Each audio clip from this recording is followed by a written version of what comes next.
A passagem dos discípulos no caminho de Emaús está no Evangelho de Lucas, no capítulo 24, versículos 13 a 35. Ela narra um episódio que aconteceu logo após a ressurreição de Jesus. 2 discípulos estavam a caminho de uma aldeia chamada Emaús, distante cerca de 11 quilômetros de Jerusalém.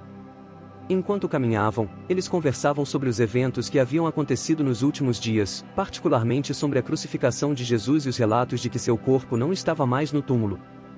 Enquanto discutiam, Jesus aproximou-se deles e começou a caminhar com eles, mas os olhos dos discípulos foram impedidos de reconhecê-lo. Jesus perguntou sobre o que eles estavam conversando e por que estavam tristes.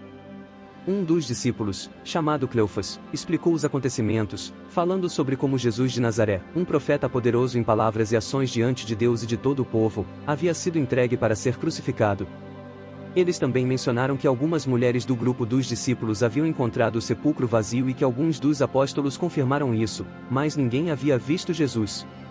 Jesus então os repreendeu por não acreditarem nas profecias que previam que o Messias deveria sofrer antes de entrar em sua glória.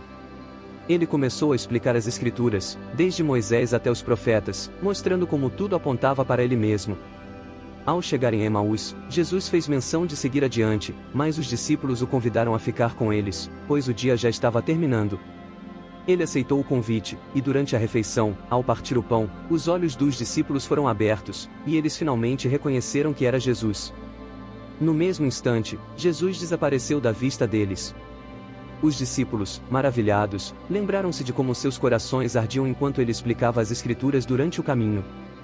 Imediatamente, eles voltaram para Jerusalém para contar aos outros discípulos o que havia acontecido e como haviam reconhecido Jesus ao partir o pão. Ao chegarem, foram recebidos com a notícia de que Jesus realmente havia ressuscitado e que ele já havia aparecido a Simão Pedro. Essa passagem é profunda e cheia de simbolismos. Ela mostra como, muitas vezes, os discípulos, e por extensão, todos os crentes, podem não reconhecer a presença de Jesus em meio às dificuldades e aos desafios. O partir do pão, um ato simples, se torna o momento da revelação, apontando para a importância da comunhão e da partilha na fé cristã. Além disso, o episódio reforça a necessidade de se entender as Escrituras para compreender o plano de Deus, assim como Jesus fez ao explicá-las aos discípulos.